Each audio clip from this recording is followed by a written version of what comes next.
Hi everyone, and welcome to the workshop Creating Virtual Simulation Games to Enhance Learner Engagement with Dr. Marian Lutkar Flood from Queen's University of Nursing and Dr. Jane Tyerman from the University of Toronto. Welcome, guys. Hi, yeah, actually it's at the University of Ottawa. Toronto, I completely I said it right before, sorry, and it's No the problem. University of Ottawa. We have great colleagues at the University of Ottawa, or at the University of Toronto with Ottawa, so no problem with that. Sorry about that. That's okay. So welcome everyone. We are very excited to present this with you. So as you said, I am Jane Tyerman from the University of Ottawa. And I'm Marian Lutkar Flood from Queen's University. Before we start, we need to disclose that we are both co-presidents of the Canadian Alliance of Nurse Educators Using Simulation, CANSIM. We are faculty for the Canadian Association Schools of Nursing, the CAUSE and Certified Canadian Simulation Nurse Educator, CCSNE program. And we are also having a sponsorship for CANSIM through Medicor Lab and Spectrum NASCO. The learning objectives for this session will be to help you to understand the process of designing virtual simulation games, describe the use and debriefing of virtual simulation games, and to be exposed to a repository of virtual simulation games for healthcare education. So just to give you a little background about virtual simulation games, they're often referred to as serious games, and they're games that are accessed on a computer or other digital device. And the purpose really is to give a game that educates and not just entertains. But the entertaining aspects are actually important in terms of engaging our learners.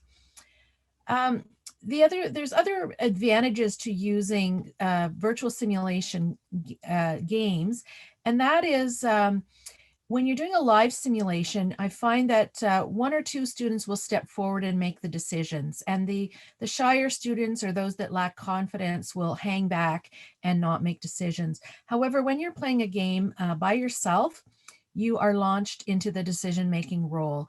And as our games are generally filmed from the perspective of the nurse, the student is literally put into the shoes of the nurse to make the decisions. Other advantages are that the games are accessible from anywhere that you have internet access and repeatable, and the students are given immediate feedback on their choices. There's also growing evidence that gamification as well as the virtual learning environment do provide increased knowledge, satisfaction, and self-efficacy among learners. And that's in comparison to traditional forms of education and similar to effects of live simulation. There are many ways that we can use virtual simulation games. Using pre-simulation preparation games is really a nice way to engage learners and results in better preparation and improved performance when they do arrive finally at the live simulation. The games can also be used to supplement learning that occurs in the classroom or in the simulation lab, and for teaching specific skills as a classroom teaching tool, and more recently to replace clinical teaching as we were forced to move online due to the COVID pandemic. So the issue for us was that commercial games that are available that are great, or they have expensive licenses that are either absorbed by the school or by the students. And developing games traditionally was very time consuming and costly. And so we proposed to develop a user-friendly, cost-effective method to develop our own simulation games to meet our specific needs. So what's unique about our video-based VSGs is they're really derived from key learning outcomes. And those learning outcomes are incorporated through the game as part of their assessment and evaluation. The video clip, basically what it shows is a video clip of a clinical situation followed by a critical thinking question. And we really strive to have these critical thinking questions based on an NCLEX format. Learners are then required to select the best or most appropriate of 3 potential nursing actions in response to the situation. They actually then see the outcome of that action in a video, and then followed up by rationale for why that response was either correct or incorrect. The CAN-SIM design process incorporates principles from several key learning theories, including engagement theory, which provides a framework for technology-based teaching and learning. By engaging learners, we mean that all student activities involve cognitive processes such as creating, problem solving, reasoning, clinical decision-making, and evaluation. In addition, students are intrinsically motivated to learn due to meaningful nature of the learning environment and activities. Self-regulated learning theory provides the framework that describes the cognitive, motivational, and emotional aspects of learning. The 3 phases of self-regulating learning apply with the 3 phases of simulation. Forethought aligns with pre-simulation preparation, performance aligns with participation in the sim, and reflection aligns with debriefing. Cognitive load theory provides instructional design principles and strategies based on a model of human cognition. The model assumption of cognitive load theory is that working memory can only process 2 or 4 information elements at a time. And that expertise develops as learners combine simple ideas into more complex ones. And finally, game design theory represents the evolution of game design from entertainment purposes into more of an educational purpose for retaining feature, and that also retain features of engagement and motivation. So through all of those theories, we've developed a user-friendly process based on these learning outcomes. Their self-assessment rubrics use self-regulated learning, decision point maps with rationale, filming scripts. We do have a publication on our whole process that you can find with clinical simulation and nursing. And if you'd like us to provide that information in the chat, we can do that for you.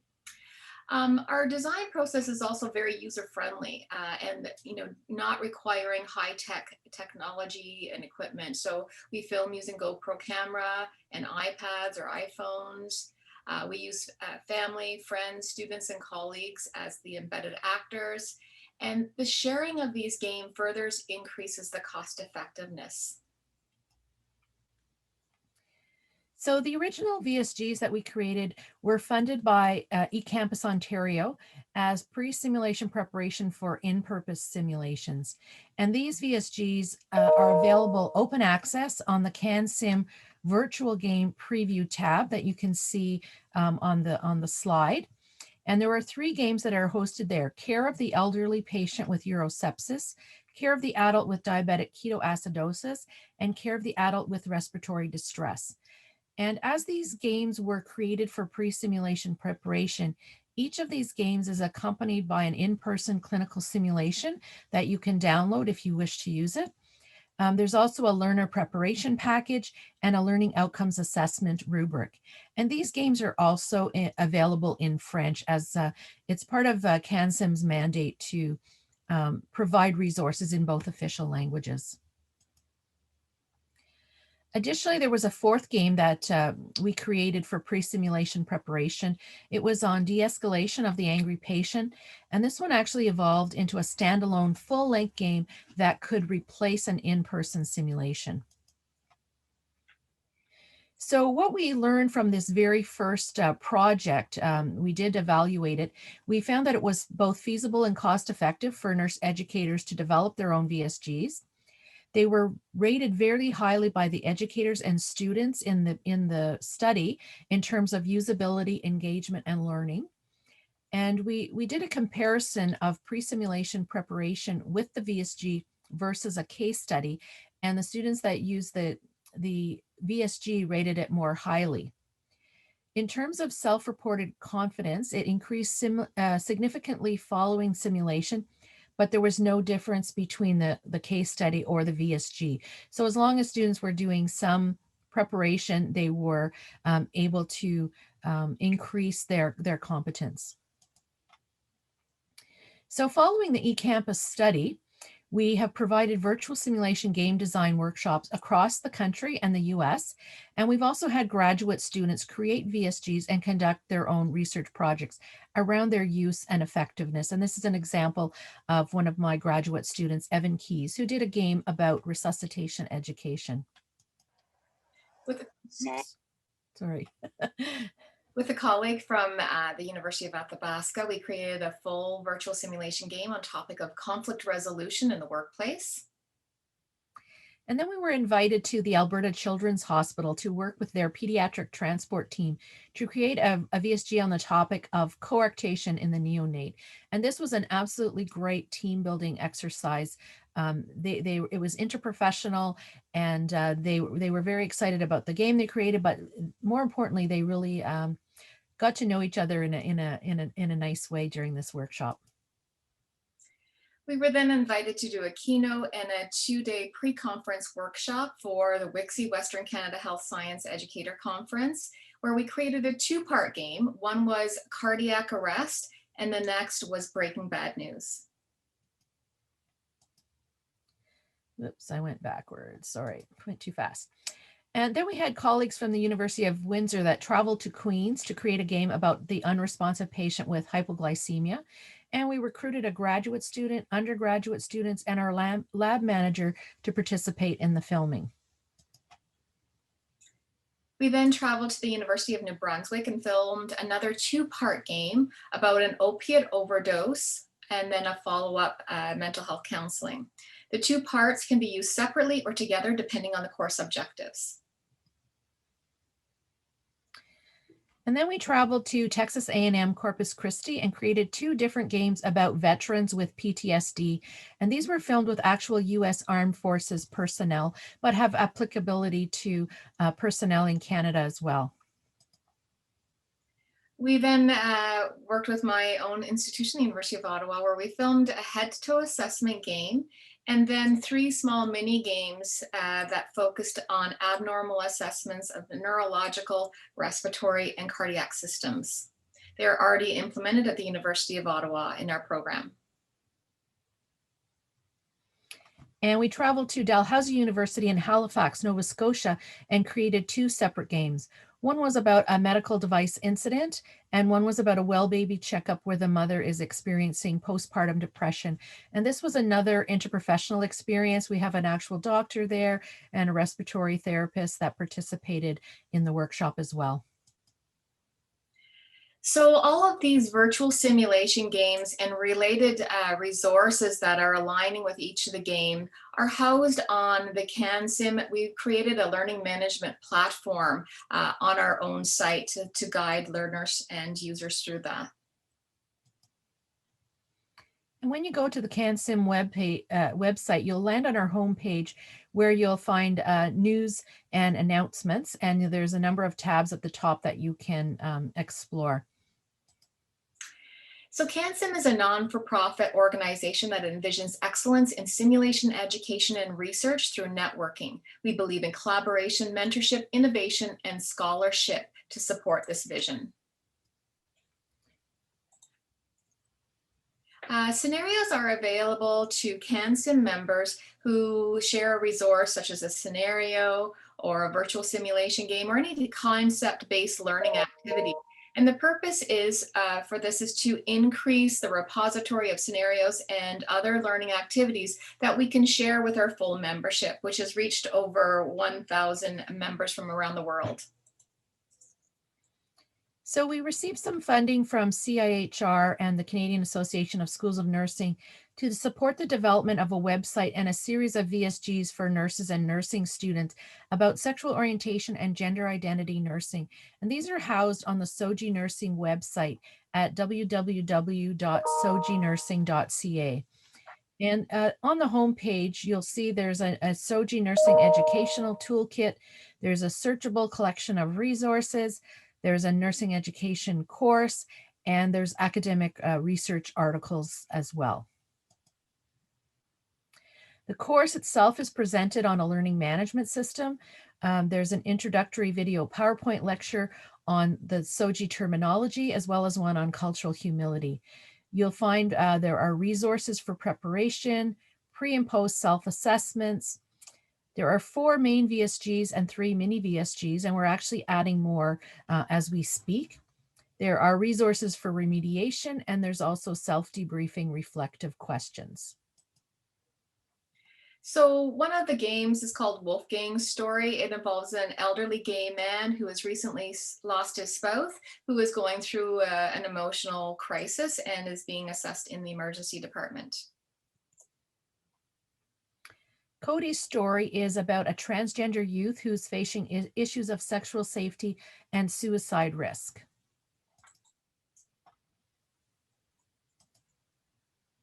Sarah's story is a gender diverse female who faces assumptions about sexual orientation and pregnancy.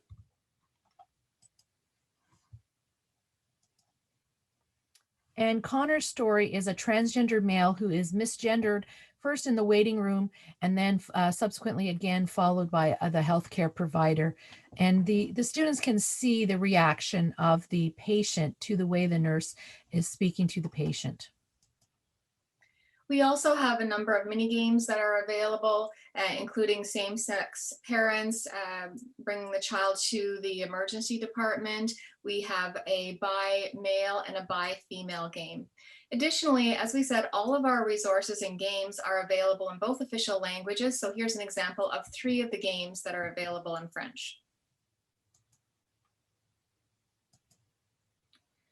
So we're in the process of evaluating this website, and what we found is, so we've created an open access resources for nurses and nursing students, as well as other healthcare providers, and so it's open for anyone across Canada and actually around the world.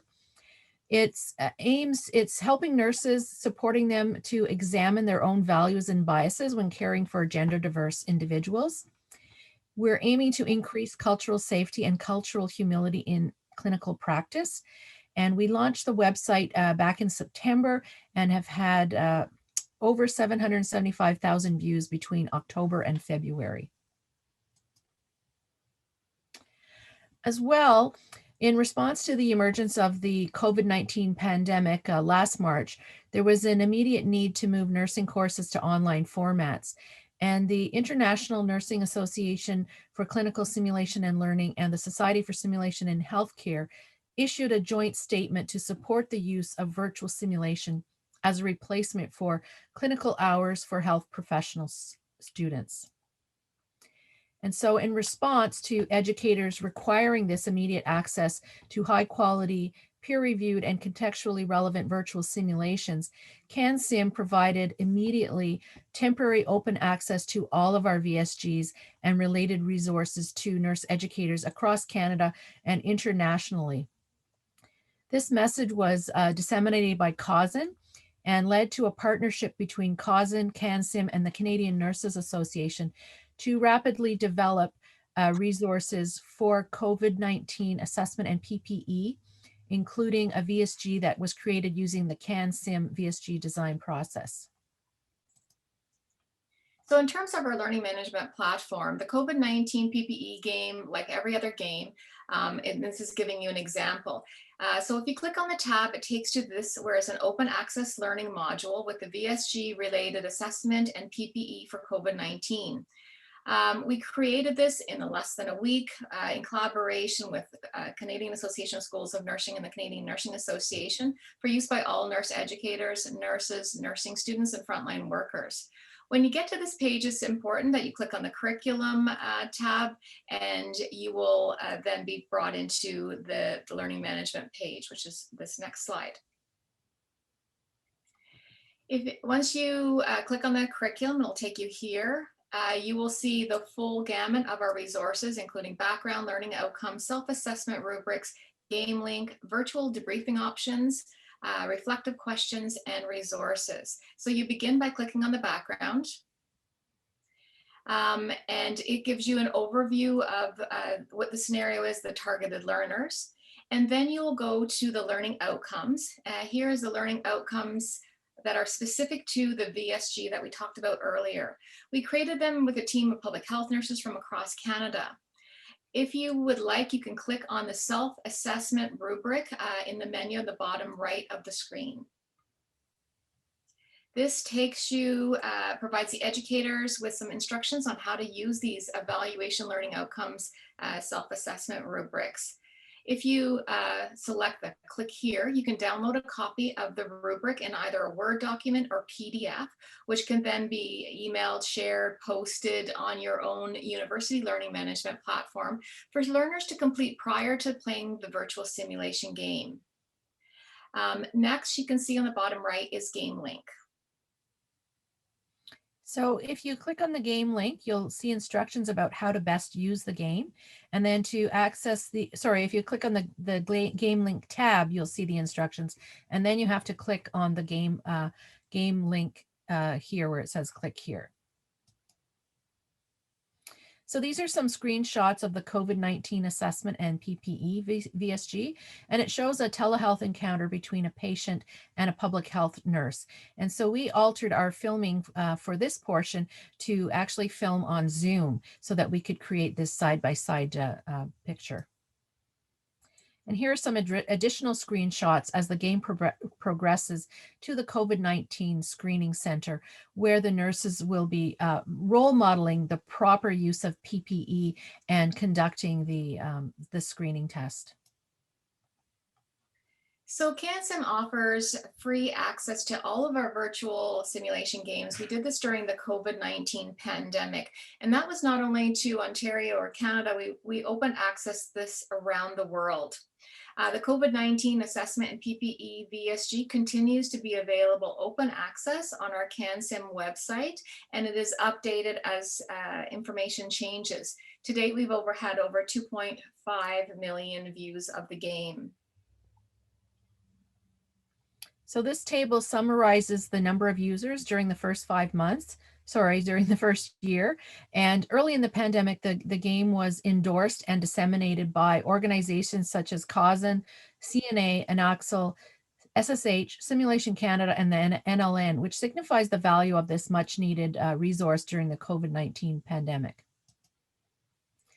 Funding was then received from Health Canada to develop a new series of VSGs related to COVID-19 essential skills, because it was important for frontline nurses from across Canada to be involved in creation of these VSGs to make them authentic and to ensure that they aligned with what was happening in the field.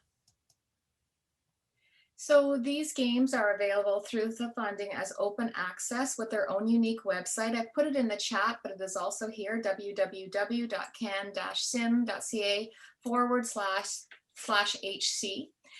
They're available, they have an English page and a French page. They are available, the game's topics include geriatric fluid volume deficit, respiratory depression, care of the ventilated patient, multiple organ dysfunction, and running a code, all during COVID pandemic. So each VSG is accompanied by learning outcomes, the self-assessment rubric, reflective questions, virtual debriefing options, and resources. Similar to the learning management platform we have on CanSim, this is set up in a similar way. From a grant from CNSF, we were able to also convert all existing CanSim English-only VSGs into French. And so we've created a dedicated website with curated resources to help prepare students, Francophone students, to prepare for the NCLEX. So here are just some of the comments that have been posted by users of our VSGs. And actually yesterday, Jane and I accepted an award on behalf of CanSim from the Council of University Programs of Nursing for strategic contributions to nursing education, because of our giving access to nurse educators to all of our scenarios during COVID. This table summarizes the number of users during the past year, which we've already talked about. Sorry about that. Here just gives you a little bit about the bandwidth and the estimated user. So you can see there, it's a consistency. We're still needing this, still requiring this, and many universities and colleges have required all nursing students prior to entering into the clinical setting in their semester to repeat and use this game as a refresher and as a learning opportunity. So we've recently received funding from RN-FU to develop a series of wound care games with Dr. Kevin Wu, who is an international expert in his field, who happens to be at Queen's University. And each of these games will focus on the assessment and management of a different type of wound.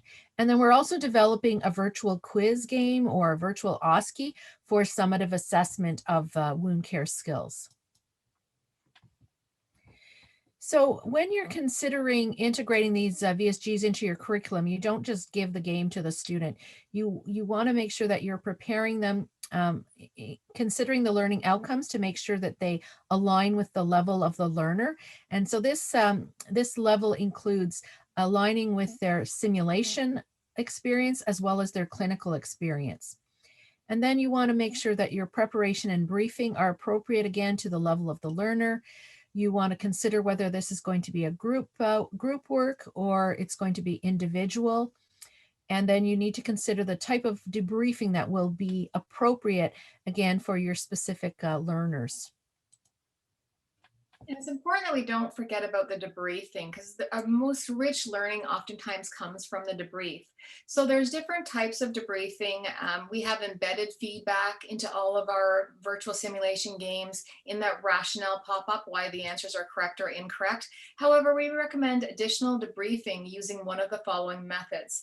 So the self-debrief really is based on our self-assessment rubrics that we have created based on the learning outcomes.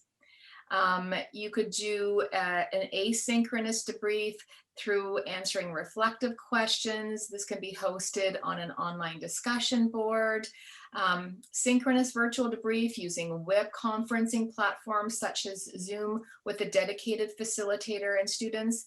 And then when things get back to normal, also consider the in-person debrief.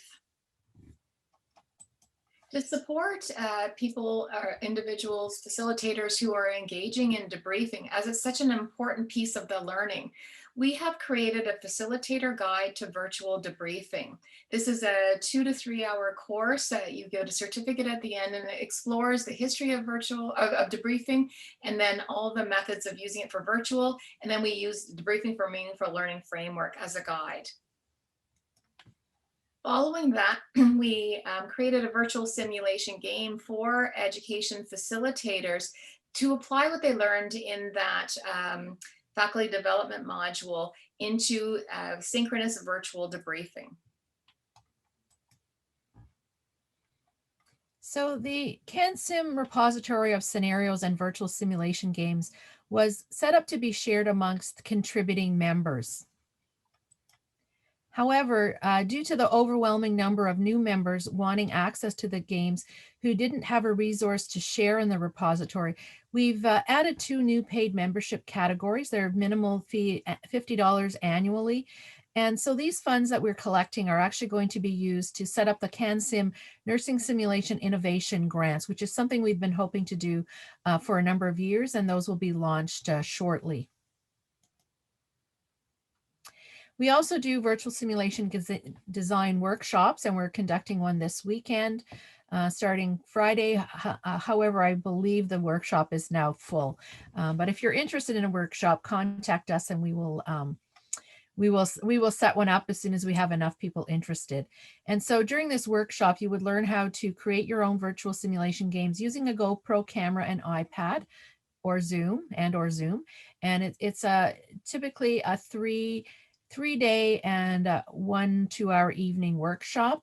And normally we would do these in person, but we've been able to deliver them online quite successfully. And so we've been able to continue to grow the number of virtual simulation games in our repository as a result. We would like to acknowledge funding that we've received from our own organizations, as well as CAUSIN, CIHR, Health Canada, and CNSF, as we couldn't do this work without their support. And here's some contact information for both Marian and myself. So if you have any questions, please don't hesitate to contact us. One thing to add, as part of our repository of virtual simulation games, we have over 50 games that are available. And through translating and grants that we have secured in the past couple of months, there'll be another 50 to 60 games available by next year at this time. So we'd like to open it up to questions. Please feel free to unmute yourself, raise your hand, or talk however you would like. We would love to kind of have a discussion on this with all of you. Yeah, we got through that pretty quickly. We're known to be, well, some of us. I could have let you talk longer, Jane. Sorry. No, it's so sad. It's so but sad. we're happy to talk to all of you. And one thing to note that, we are nurses. First and foremost, we are nurses. We don't come from a technology background. We've learned this process. And so we've then created this process to make it so usable for anyone to do this. So you could make, I know people think I couldn't do it. Anyone can make it using our process. And we're, open access, we're in nonprofit. So we do this basically at cost to help support all of our colleagues to develop high quality, evidence-based virtual simulations and in alignment with the NACSL standards of best practices simulation. So there is a question asking if we hire actors to develop the videos. So yes and no. In our first ones, we hired standardized patient actors, and they can be quite expensive depending on where you're located. And we use them particularly for the high emotion type of games. But we find for the most part, we use friends, family, students, and ourselves in the games. We might pay a small stipend to the actors that we recruit, and we feed them. And so, and everybody has an actor in them, and we find the acting is quite good. When we think about the SOGI nursing, we recruited authentic actors from the LGBTQI2S community, and we did pay them, and because it was important to have authentic actors. And so again, it's going to depend on your goals and what your topic is, whether you want to pay or use people that you know. So the high emotion. So the one of the ones that we did beside the SOGI is the de-escalation of an angry patient. And so we felt that, with those high emotion ones, that it would probably be more realistic or more appropriate to bring in an actor. It was good and bad. So we brought in 2 actors because we did the game in both as a female patient and a male patient. And the male patient was very good. The female patient, 3/4 of the way through filming, when the patient was at the escalated the most, wasn't into it anymore and refused to act. So we were paying her good money. We just didn't know what to do with that. So, with family, I can force family to do things. When we've got colleagues and they're so excited. Maggie, you asked about the bringing this into an online university course. Absolutely. So all of our learning management platform is cut and pastable content or downloadable content that you can bring into your own university. So I did this at the University of Ottawa. I converted all of our clinical courses in person into virtual last June. And so we've done that and it works quite nicely. SOGI, there's the SOGI site that you can get access to right now. At the end of the month, it's going to be updated, which is going to be a little bit more user-friendly, and it's going to have an implementation guide for educators that you can download, which would be really, really helpful. So anytime, Maggie, if you want to email me, let me know and I can walk you through that process. We're also writing a paper on that. Stephen, you're an instructional designer working in healthcare. Do you hire? So you did that one. How long does it take to develop one virtual simulation game from beginning to end? It takes us on average 4 to 5 days. That's 6-hour days. The person putting it together, which is usually me, it takes a little bit more time outside of the writing. It takes me about, depending on how much I want to fix the audio, and you don't need to do any of that. It takes about 4 or 5 hours to put the game into our template that we've created. And we've trained a number of students that are able to do that for us. They're quite tech savvy and learn the process quite Oh, easily. wonderful. So David McDonald's a retired staff process Prof from McMaster. I'm not sure that you're talking about our work because I don't. No, he's not. Yeah, it might be from another group, but yeah, that's wonderful. Absolutely. And I pulled in, one of my colleagues, her husband, I pulled him into one of the game and, he's high up in the RCMP and he was so good. He was so good. And Jane's husband has been in a lot of the games. My husband's only been in one. my husband thinks he's like, who does he think? Paul Newman or Robert Redford? He thinks he's one of those actors. So he's until we did the COVID-19 and we did a nasal pharyngeal swab and he didn't know that we were actually going to do it. So I just said, we only have enough, camera time for one take. So just don't stop, just go with the flow. And so I saw it coming in his nose and he's like, oh, what's going on? And then they actually Good sport. so realistic. Who's involved in writing? So you need to have content experts plus simulation experts. So because Marion and I are both hospital nurses, Marion's med surg, oncology, I'm merge mental health. We have some expertise, quite a bit of expertise. We have the simulation expertise, but we bring in content. So when we did the COVID-19, we reached out to the Canadian Association Schools of Nursing Public Health Nurse Interest Group and brought key experts there. For the SOGI, we had key experts from the LGBTQI2S community. We're developing right now it's called CHARMS, Culture, Humility Against Racism and Microaggression for the BIPOC series. And it's a student-driven initiative, and those are students from the BIPOC community. Because it wouldn't be appropriate for us to say what the issues are. It really needs to be driven by those content experts. How long is a typical game? It depends if it's a pre-simulation preparation game. So that's an educational learning opportunity before they go into in-person. Those are usually 10 minutes and about 5 decision points. Our full-length games are anywhere from 10 to 15 decision points. And it's really hard to say how long. We try not to, for cognitive load theory, we really don't want them to be more than 20, 25 minutes, but it depends on the student because they have to get the right answer. So they can go to the wrong answer, see why it's wrong, then be redirected back to that same question to try again. So if they go through all of them, it can take a little bit longer than that. One of the things that we do not do is to score them because we found that we wanted students to understand why the wrong answers were wrong.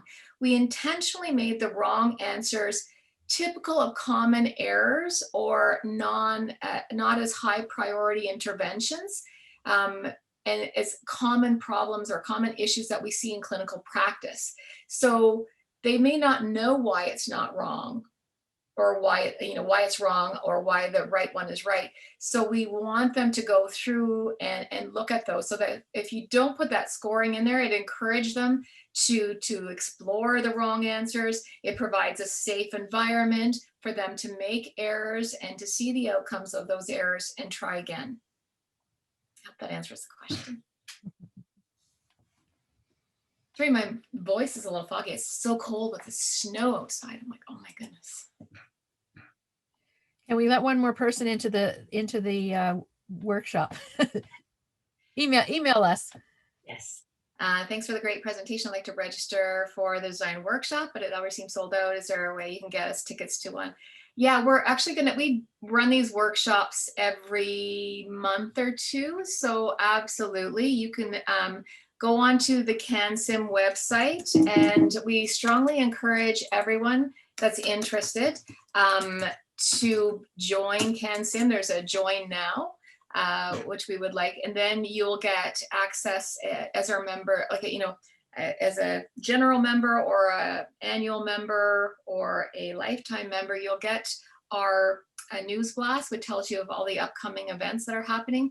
We also on our website have webinars, recorded webinars, all related to simulation and virtual simulation. There's a number of them that are up there that are growing. We also have in-person simulations that have been peer reviewed and are available in both official languages. We have publications from all of our members and related content. So if you're looking at anything in simulation, you can be involved in that. We have a simulation research interest group that it has ongoing international research collaborations. So we're looking at that, and future resources that are coming your way by the end of the year, early next year. As Marion had said, the wound care series. We've got the CHARMS, the Cultural Humility Against Racism and Microaggression. We have virtual escape rooms for medication administration. We have an NP series, including medical assistance in dying, coming out. And again, all of these are available in both official languages. So things are moving.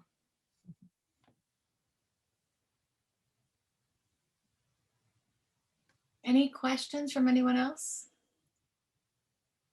I don't think we've ever been done 4 minutes early. This is like I think I forgot a slide somewhere. Let me go back and talk some more.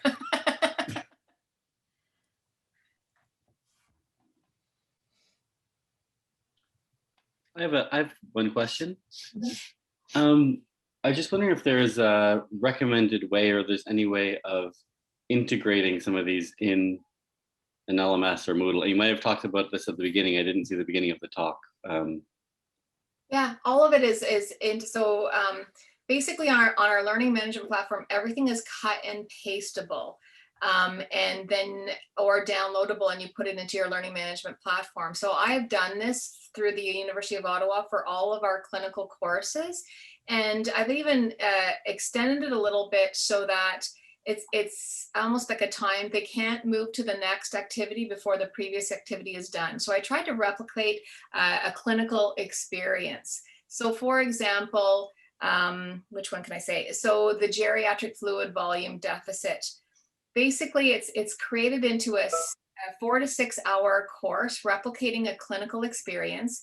It starts out with the background, so you get your history, kind of like you go in and read the chart of the patient. You get their past medical history, you get their medications. So you have time to research that, and then you have the learning outcomes.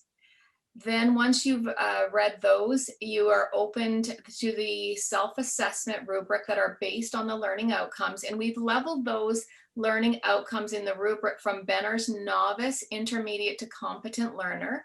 So they identify where their perceived competence to meet specific learning outcomes. Once they've done that, they upload that, and then they're taken to the resources page. So all of the assigned readings for that game.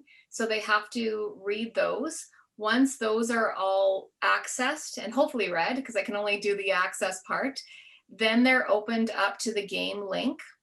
They finish the game. At the end of all of our games, they get a certificate of completion where where their name is embossed in the certificate and it's timed and date stamped. So they've got that.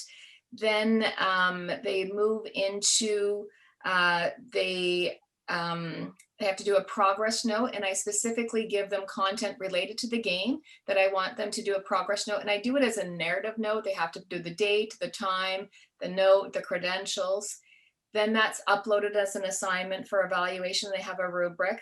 Then I have reflective questions, and I do that on a discussion board where they have to answer 3 reflective questions. And we provide those reflective questions for you on our LMS. And there's usually about 10 per game, so you can cut and choose the ones you want. They have to answer those, and then they have to respond to 2 of their peer posts. And again, I have a rubric for that. Then they have a synchronous debrief or an in-person debrief with their instructor.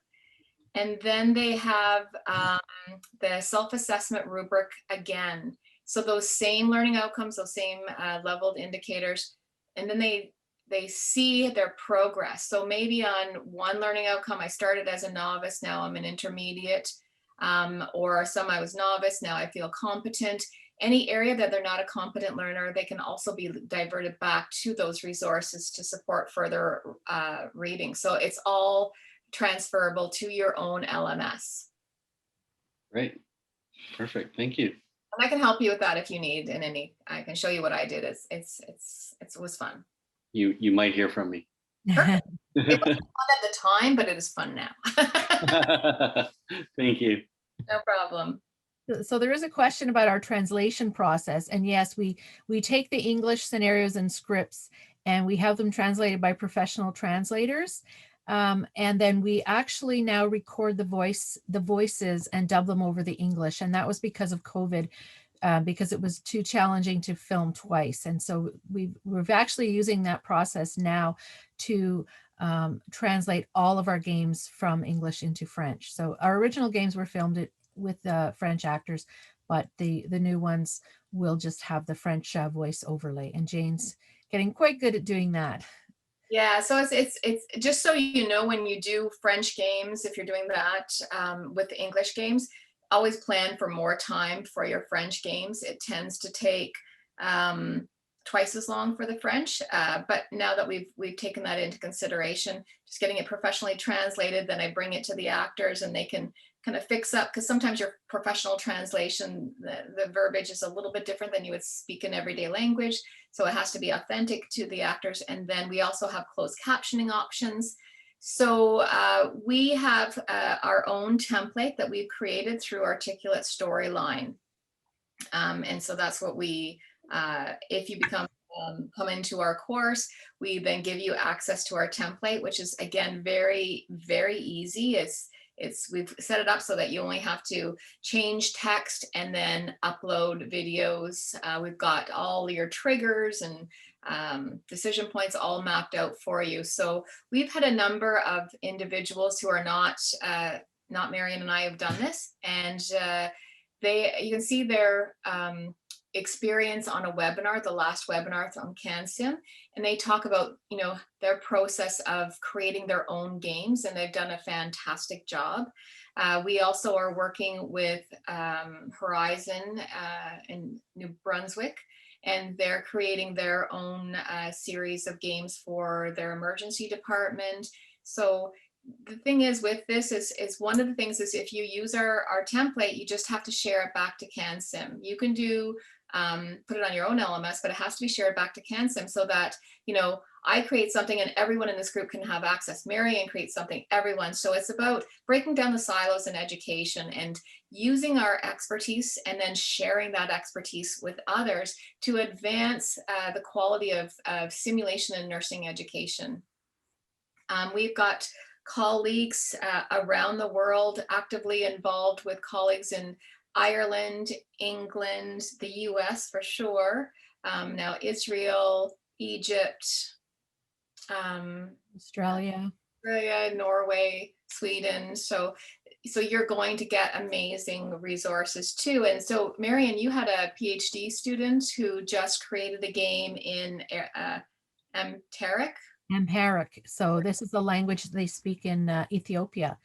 And so that was challenging putting together because we couldn't understand anything. And the written language is very beautiful, but obviously we couldn't read it either. So we had to make sure the translation was very, very strict and everything plugged in. We haven't had any feedback that anything was wrong. So I'm assuming it was good. And all of our games, we test them. They're, you know, it's not just something fun. We test them. We do usability testing. Our websites, we do usability testing. And that's why we are now kind of changing a little, modifying our website for the SOGI. We have master students looking at, you know, what's the best way to debrief, or what's the best combination of debriefing, or what's the knowledge learned. We've did a cost utility of virtual simulation games compared to traditional. And so this is an important piece for us. Marion and I have a number of publications that we put out, especially in the advent of COVID. We've been doing this before COVID. We did this 3 years before COVID, and it was just, we were very fortunate that we had these resources. Universities were asked to, you know, bring everything virtual. So there's companies out there, and I just know, I won't say which one, but there's one company that we did use somewhat, and it was $175 per student per 3 months for one topic. So if it was mental health, so we had to use that, and it came out to hundreds of thousands of dollars, and they would only be there for 3 months. These games don't take long to create, can be very cost effective. And our cost utility, a game cost at that point for 100 students anywhere between $4 and $10 per game. One thing that can I get slammed a little bit about, I say it doesn't cost anything except for our time. And it's true, our time is valuable, but I also myself, I consider creating these games for a course as part of my role as an educator at the School of Nursing. So again, and it's fun. Like if it was arduous, it might be a little bit different, but we have so much fun, and it's such a team building, as Marion said, activity. So the cost of our games, and then the more it's shared, the less it is as an expense. So as we said, like our SOGI has 750,000, our COVID-19 game has 2.5 million views. The Health Canada, I put the Health Canada link there, the French and English COVID-19 games, we're just collecting analytics on that. So I think that it's very exciting to see that they are being used and implemented and valued by our colleagues, and that's what's our driver to move forward.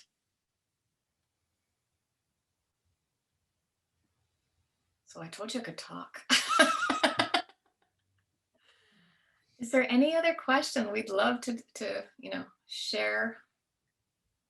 We're going to expand upon our Articulate program. We're quite comfortable. Any of the e-learning specialists that are in here, we're always looking to push the envelope to make it a little bit more exciting and challenging for ourselves and for our students. So we'd also be open to talk to anyone that has any ideas that you might be interested in sharing with CanSim. And we don't make any money on these games. They're all Creative Commons licensing, so nobody can make any money. You can't change it and make it your own.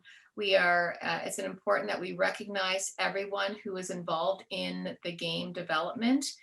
We recognize our funders, and through the work that we've been doing, we've been able to access a lot more resources and been reached out by different organizations to help create things. So I think we're coming up to a series. We're waiting to hear back about COVID-19 vaccine hesitancy. So what are the current issues and trends? And those of you who are not nursing, this is not nursing specific. So I used to be on the ethics committee at a previous university I was at, and the chair of the ethics was in accounting, and she's like, we could make an accounting game. And I'm like, yes, we could. Yeah, there's really critical decisions that you have to make in accounting, right? You call the Revenue Canada, no. But there's lots of things that, and the great thing with Articulate 360 is that, or Storyline 3, is we've been able to incorporate different types of questions. They're not just multiple choice. We now have multiple select, ranked order, mix and match, which are really in alignment with NCLEX. And for those who are not nursing, it's our nursing registration exam.